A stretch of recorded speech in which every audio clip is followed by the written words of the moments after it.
Shalom semuanya, puji Tuhan, selamat pagi. Kita berjumpa lagi dalam program Doa Pagi GPDI Budi Mulia.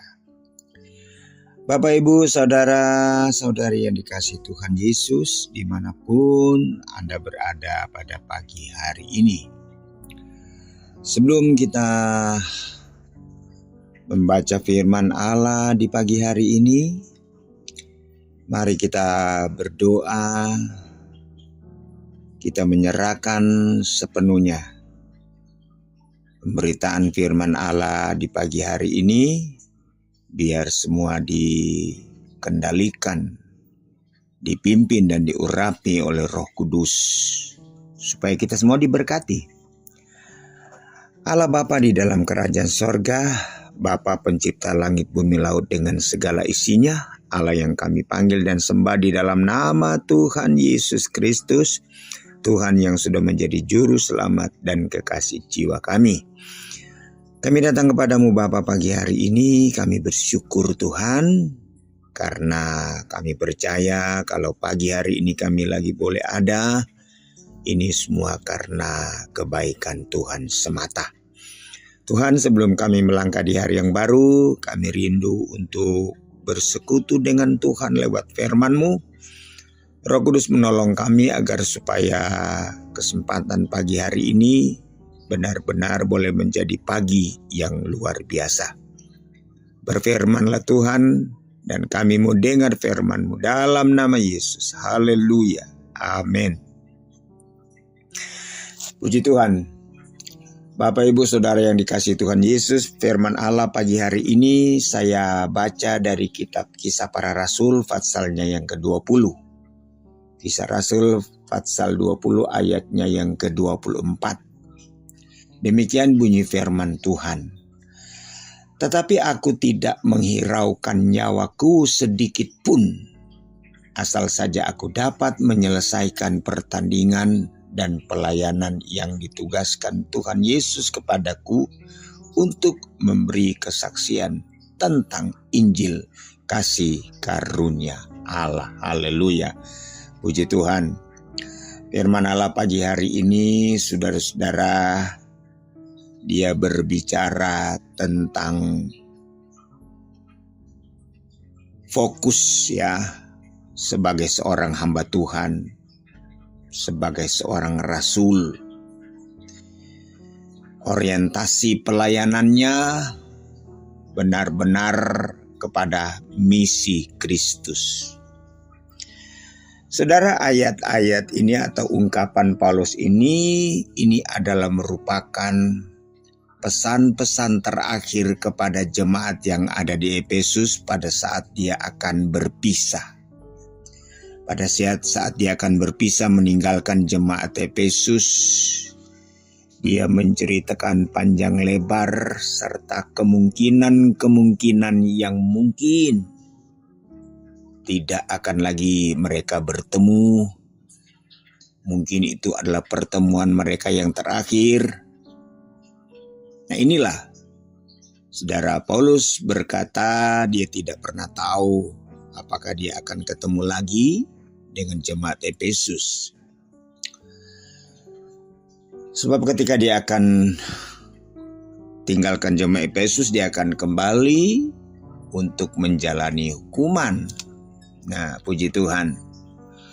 Jadi renungan firman Allah pagi hari ini kita melihat bagaimana kualitas keimanan daripada Rasul Paulus.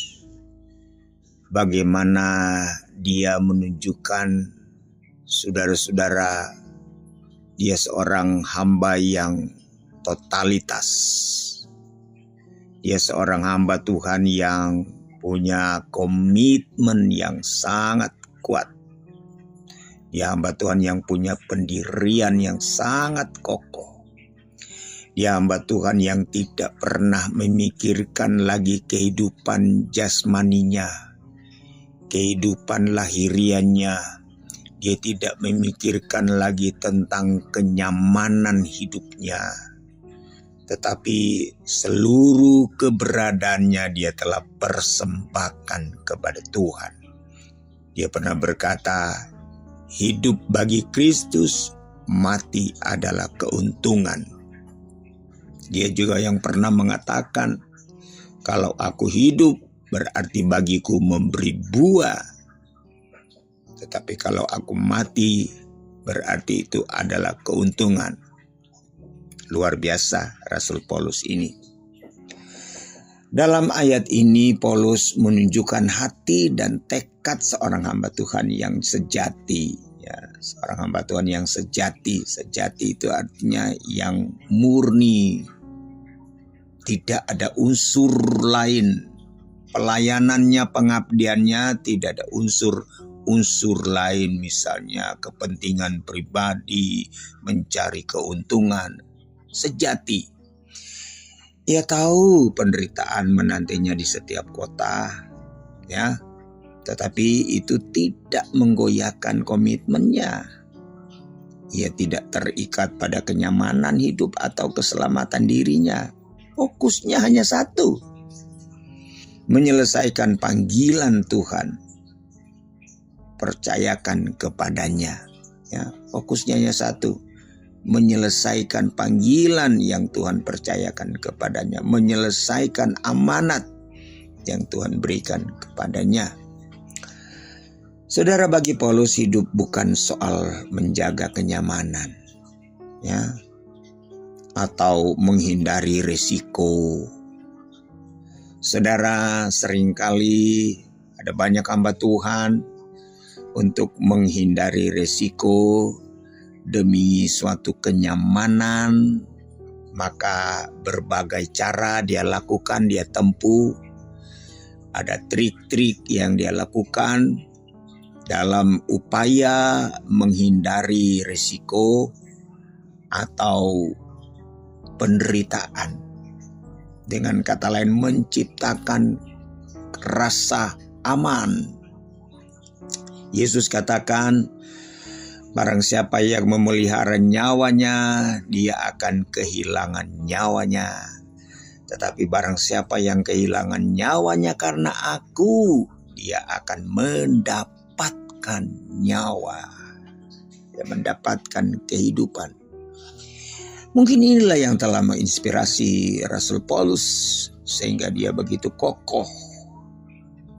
Dia menjalankan tugasnya, kewajibannya. Dia menggenapi tugas yang Tuhan berikan, yaitu memberitakan Injil kasih karunia sampai nafas yang terakhir. Memberitakan Injil kasih karunia keselamatan kepada manusia sampai titik darah penghabisan. Sebab itu dia katakan kepada jemaat yang ada di Efesus, ya, aku tidak menghiraukan nyawaku sedikit pun. Ya. Ia tidak hiraukan. Dia tidak sayangkan. Dia tidak pikirkan. Tujuannya agar supaya dia dapat menyelesaikan pertandingan dengan baik. Ya. Dapat menyelesaikan, menuntaskan pertandingan dengan baik. Agar supaya dia bisa mencapai garis finish, garis akhir, ya. Tuhan tidak pernah berkenan kepada hamba yang berhenti di tengah jalan. Tuhan tidak pernah berkenan kepada anak-anaknya yang berhenti di pertengahan jalan. Tuhan Yesus hanya menjamin mereka yang setia sampai akhir, merekalah yang diselamatkan. Tuhan Yesus menjamin barang siapa yang bertahan sampai pada kesudahan. Jadi saudara-saudara, biarlah apa yang dikatakan oleh Paulus ini boleh memotivasi kita, ya, biar bisa kita jadikan suatu pelajaran bagi kita yang hidup di hari-hari ini. Apa yang kita bisa teladani dan pelajari dari statement dan pernyataan Paulus Satu, hidup kita bukan milik kita sendiri. Satu, sadari hidup kita bukan milik kita lagi. Setelah kita percaya kepada Yesus, Yesus sudah menebus, membeli kita dengan harga yang lunas. Hidup kita bukan milik kita sendiri lagi. Paulus menyadari bahwa hidupnya bukan tentang dirinya, tetapi tentang Kristus. Haleluya. Seharusnya kita berpikir demikian. Bukan tentang kita lagi, bukan tentang siapa-siapa, tetapi hidup kita ini tentang Kristus yang telah menyelamatkan kita. Ini mengajarkan kita untuk menyerahkan hidup kita sepenuhnya dalam rencana Tuhan. Yang kedua, panggilan Tuhan lebih penting daripada kenyamanan pribadi. Saudara, panggilan Tuhan itu lebih penting, lebih utama ya daripada sekedar kenyamanan pribadi. Tuhan katakan, buat apa kamu memperoleh seisi dunia ini, tetapi kalau akhirnya jiwamu binasa. Ya, tantangan, penderitaan, bahkan banyak bahaya tidak membuat Paulus mundur. Ia punya pandangan kekal bahwa menyelesaikan tugas dari Tuhan lebih bernilai dari nyawa sendiri. Yang ketiga, hidup yang bermakna adalah hidup yang dipakai untuk memberitakan kasih karunia. Saudara, biarlah kita memiliki prinsip seperti ini.